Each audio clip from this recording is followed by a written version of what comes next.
Olá, meus queridos, graça e paz a todos. Eu sou Jailson Gomes e esse é o canal Graça em Espírito. Passando aqui hoje mais uma mensagem aqui no canal, quero aqui agradecer todos os inscritos, as inscritas aqui no canal, desde os que estão comigo desde o início e os que estão chegando agora. Muito obrigado, sejam todos bem-vindos. Um abraço a todos. Meus queridos, no estudo de hoje nós vamos falar da mudança do sacerdócio. Nós vamos entender o porquê o apóstolo Paulo pregou contra as leis e a religião ensina as leis. Vamos conhecer os ensinamentos do apóstolo Paulo, por que ele ensinava que não era mais necessário guardar as leis. Vamos entender também o porquê que hoje a religião traz as leis como se tivesse em vigor, como estivesse vigorando ainda essas leis. Uma vez que Deus manda o seu Filho cumprir essas leis, que eram as leis para conduzir aquela nação hebreia que estava no Egito como escravo, Deus liberta e através de Moisés Deus dá essas leis. Então o apóstolo Paulo prega para eles, ensina a eles que não era obrigado mais a guardar, porque essas leis já tinham sido finalizadas na cruz, porque Jesus veio e cumpriu elas na cruz. E depois Jesus destrói elas junto com o templo de Jerusalém. Lembra lá no Mateus 24? Quando os discípulos falam com Jesus: mestre, olha que templo, que pedras. Então Jesus diz: aí não vai ficar pedra sobre pedra que não seja derrubado. Ali era o juiz que ia ser em Israel para finalizar aquele império de lei. E isso Deus fez. A história diz que no ano 70 de Cristo foi destruído Jerusalém com aquele templo. Então, aquelas leis que era para os hebreus guardar, já depois da destruição do templo, já não precisava mais. E por que a religião traz isso para uma nação que não tem nada a ver com esse povo? Uma nação que nunca viveu por lei. E hoje é obrigado, se você é um fiel aí do templo aí, o pastor põe você para pagar dízimo. Uma vez que o dízimo era só para eles, como eu vou ler aqui, você vai ver. Uma vez que as demais nações, chamadas nação gentia, não tinha nada a ver com essas leis de Israel. Então alguém, querendo levar a proveito em cima disso daí, traz agora para o Brasil, vamos falar do Brasil aqui, onde a gente vive, Então traz essas leis que foi cumprida por Jesus na cruz, aniquilada por ele no juízo, traz essas leis para cá e agora você tem que fazer os rituais dos hebreus do velho pacto, vivendo a nova aliança de Deus para com o mundo. Então é muito contraditório. As pessoas às vezes, por não buscar conhecimento, por não estudar, acabam seguindo essas doutrinas, essas ramificações humanas. Por que eles fazem isso? Porque eles querem tirar proveito. Menos você conhecer a palavra de Deus do jeito certo, mais fácil é de ser dominado por alguém.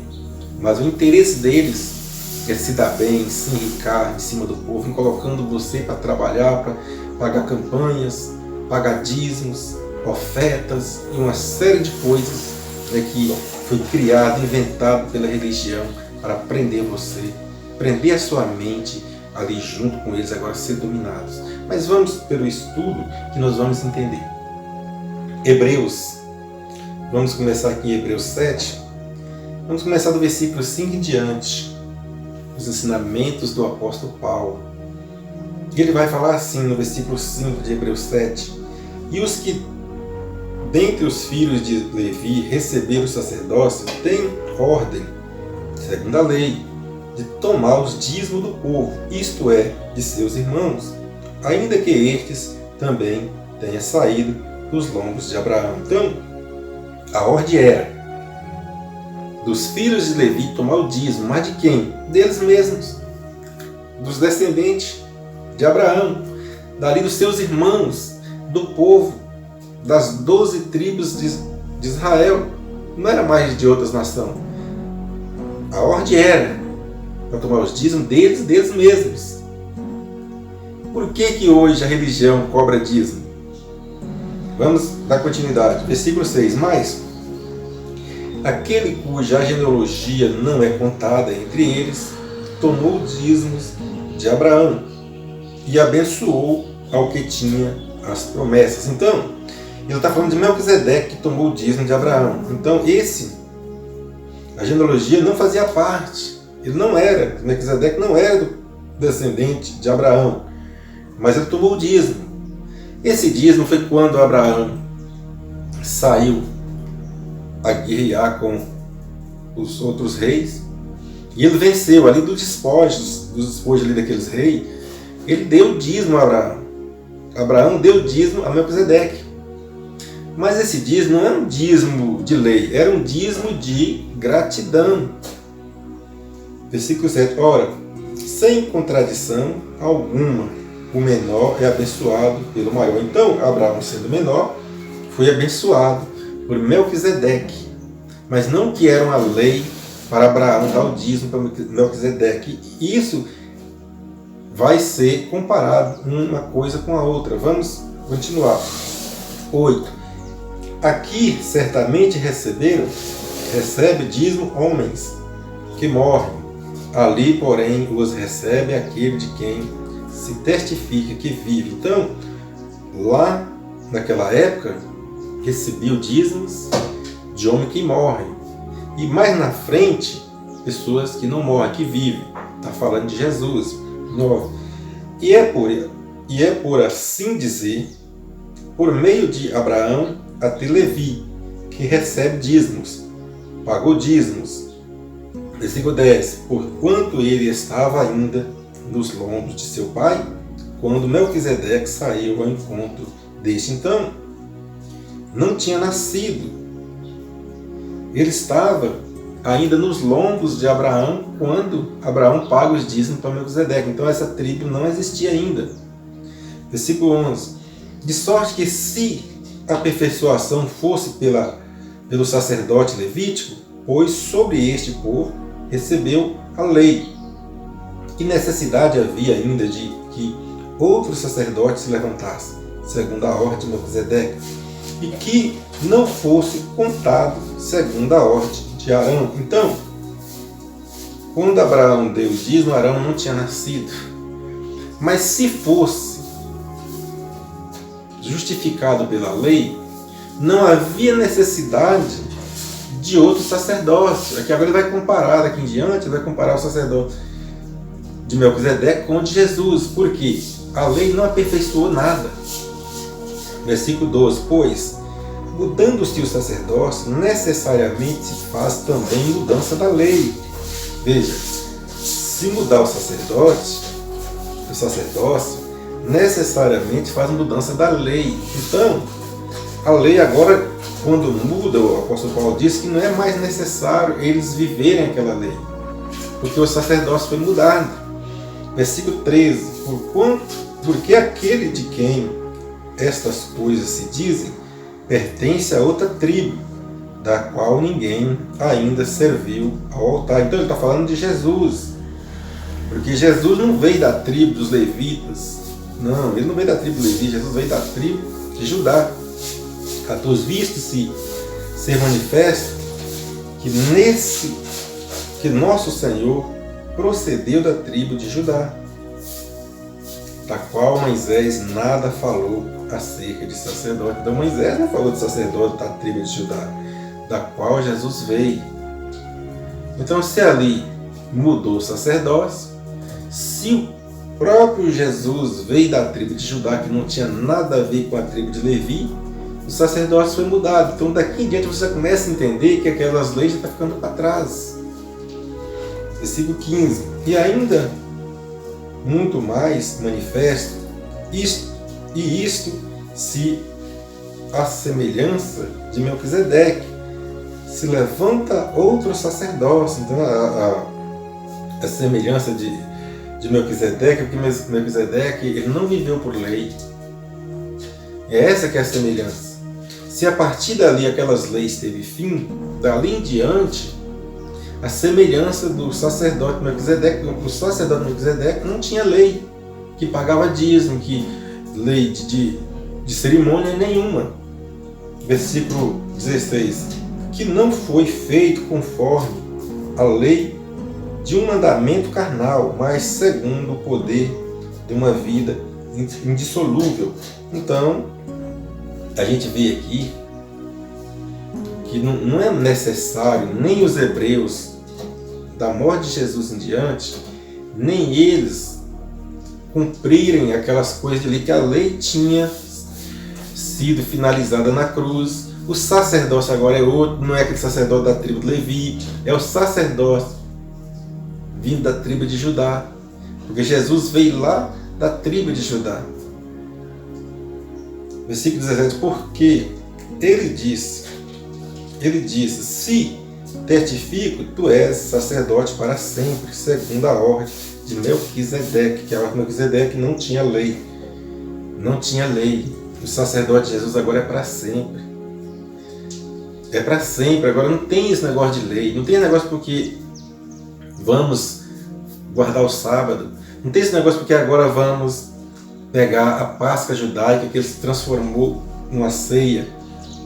Não vamos agora pagar dízimos. Agora o sacerdócio é comparado com o sacerdócio de Melquisedeque, porque agora não tem lei. E esse sacerdócio agora é para sempre.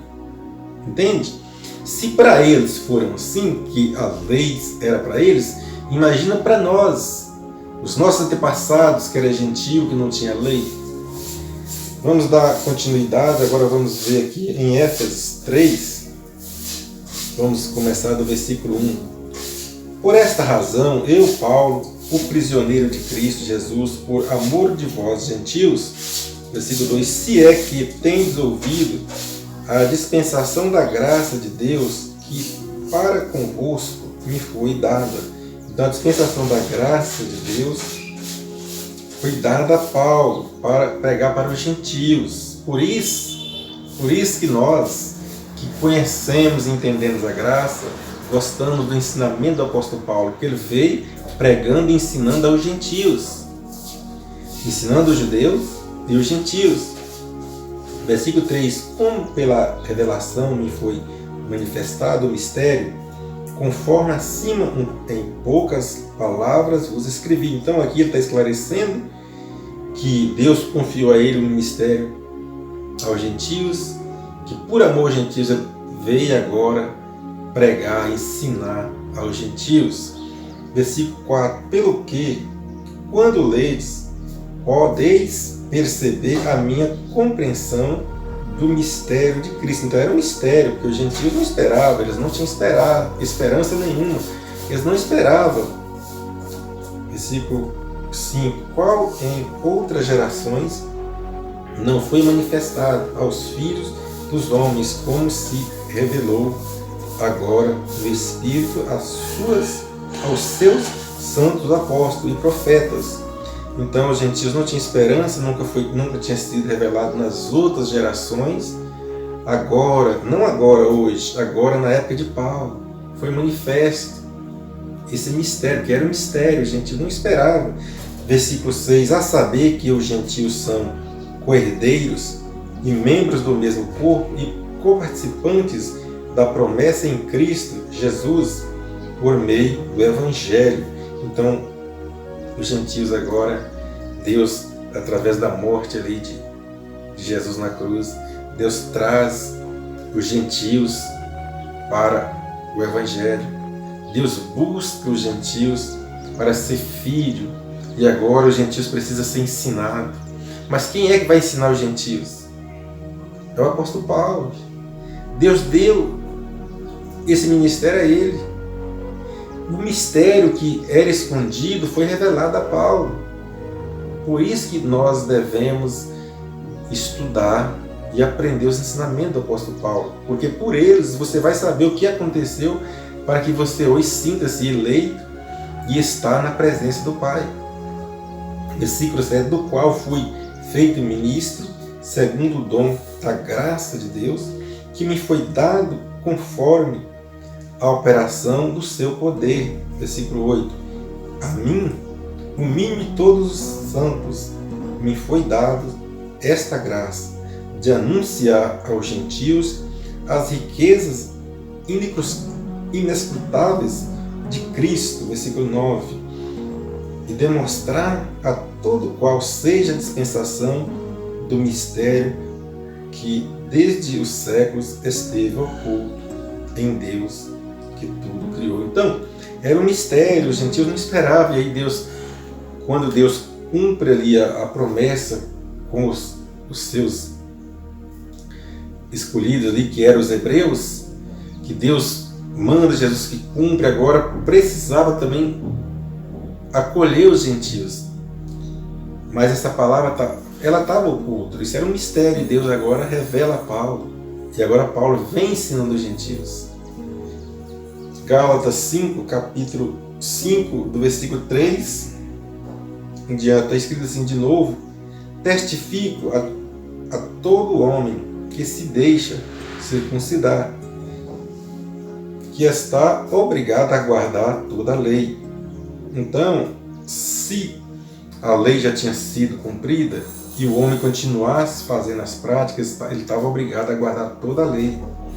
4. Separados estáis de Cristo, vós que vos testificais pela lei da graça decaíste. Então, se as pessoas que foram ensinadas a graça, não os gentios, ele está falando aqui com os hebreus, se eles que foram ensinados a graça continuassem a mesma prática da circuncisão, as práticas da lei, estavam separados de Cristo e da graça decaíste, porque eles ouviram a graça, os ensinamentos da graça.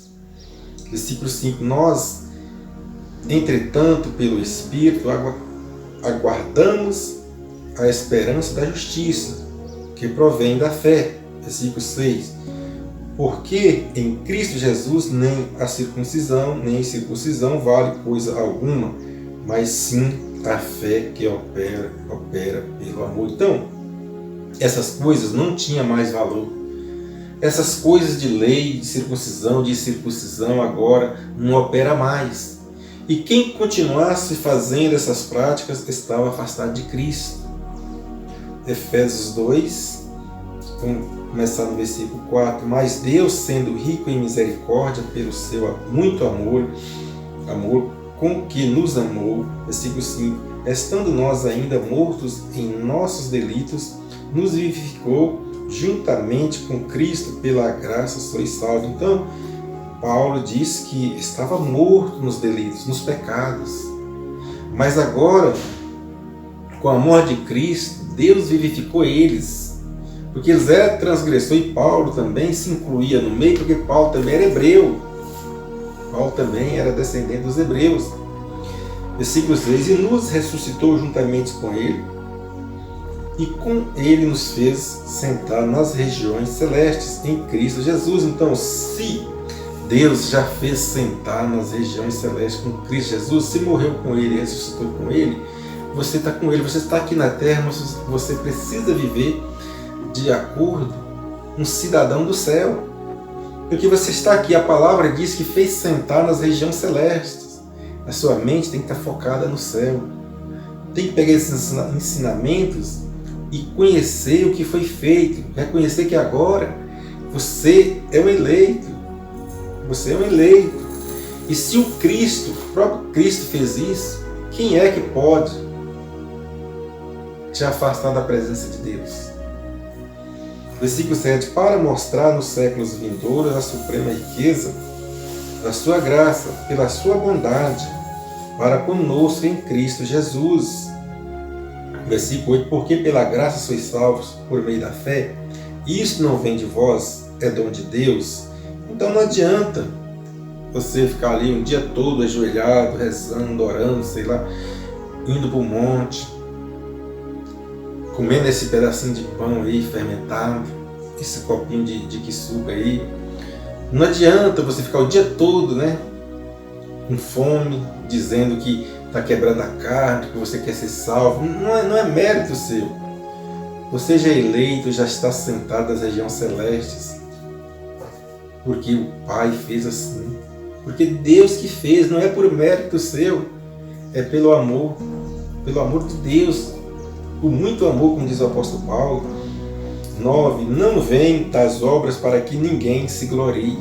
Então, para que você diz, estou fazendo as obras, vamos fazer as obras, ninguém quer pagar o preço, o povo quer bênção, a religião fala, o povo quer bênção, o povo quer ser abençoado, o povo não quer pagar o preço, olha aqui, não vem das obras para que ninguém se glorie.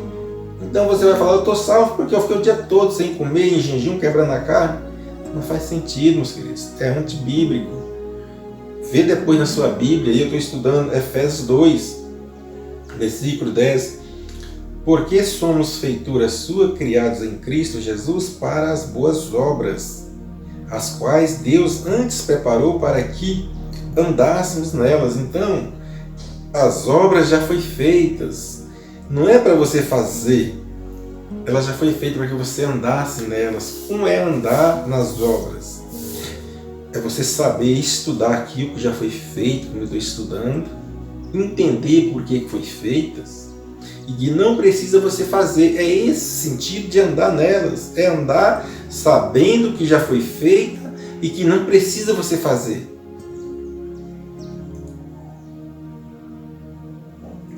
Romanos capítulo 11, começar do versículo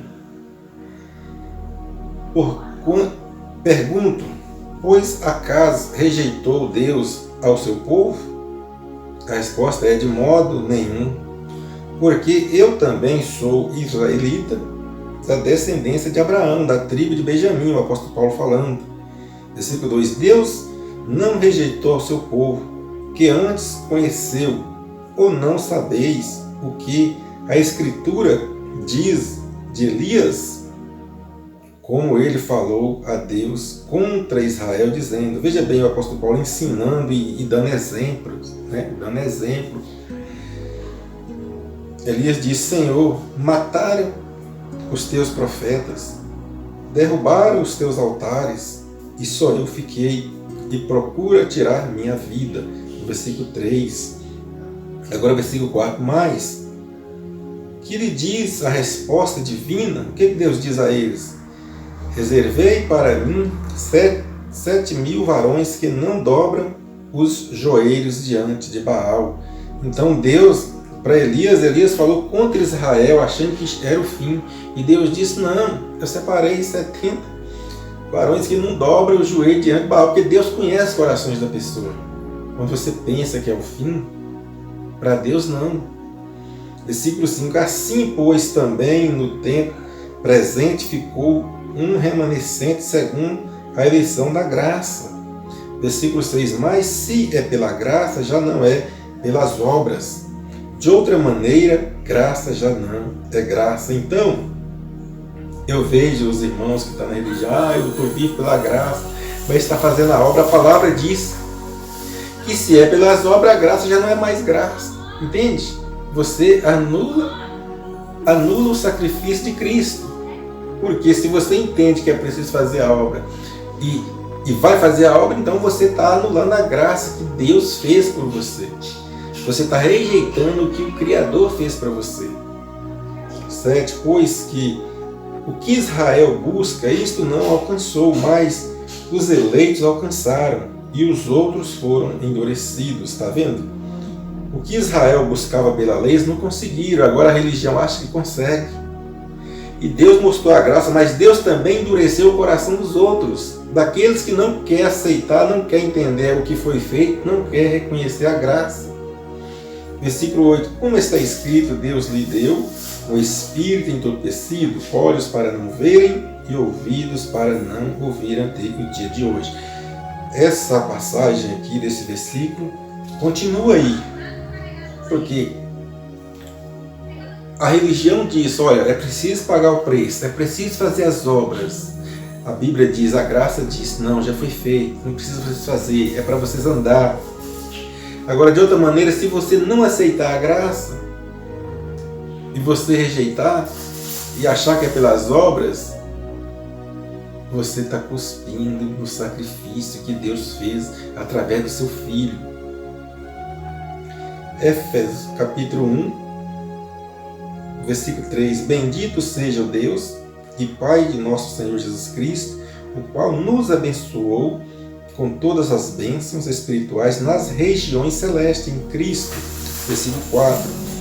e como também nos elegeu nele antes da fundação do mundo para sermos santos e irrepreensíveis diante dele em amor. Então, se Deus já fez tudo e Deus nos deixou para ser irrepreensível, então não precisa mais você pagar preço, não precisa mais você ensinar que tem que pagar dízimo, que tem que subir o monte, que tem que ficar o dia todo sem comer, dizendo que está em jejum. Não, todas essas coisas já foi feito. Versículo 5. Nos predestinou para sermos filhos de adoção por Jesus Cristo, para si mesmo, segundo o beneplácito de sua vontade. Então, fomos predestinados. Deus já nos predestinou, não é por o meu querer, não é por a minha vontade, porque Deus sabe, Ele põe no meu coração, Ele põe no seu coração o que já foi feito. E agora Ele ilumina a sua mente para você ter conhecimento dessas coisas. Versículo 6. Para o louvor da glória da sua graça, a qual nos deu gratuitamente no amado. Versículo 5, 7. E que temos a redenção pelo seu sangue, e a redenção dos nossos delitos, segundo as riquezas da sua graça. Então, meus queridos, não há nada que você pode fazer, porque já foi feito. Não há nada que a religião possa fazer, ganhar alma para Jesus, que a religião é tão confusa que eles falam, olha, aquele que diz que não é pecador é mentiroso. Daí a pouco ele fala, olha, eu ganhei tantas almas para Jesus, como pode um pecador ganhar outro pecador para Jesus? Vocês viram aí, assiste os vídeos aí do início ao final para você chegar a um conhecimento. Não há nada, meus queridos, que você possa fazer para herdar o reino de Deus. Você já foi predestinado, já foi separado, já foi escolhido por Deus para viver o reino. Porque o reino de Deus você vive em espírito aqui na terra, mesmo que seu espírito está participando de carne e sangue, mas você tem que entender que você está sentado com Cristo, escondido com Cristo, sentado nas regiões celestiais. Se Cristo morreu, todos morreram. Se Ele ressuscitou, todos ressuscitaram no sentido espiritual. Não é por lei, não é por obra, agora é pela graça. Pela graça sois salvos. Isso não vem de vós, é dom gratuito de Deus. Pega essa mensagem, pega essa palavra, traga para a sua vida e segue a sua vida leve, livres de doutrinas da religião, livre de pagar preço, porque o preço maior foi pagado na cruz por você. Graça e paz. Até um próximo vídeo.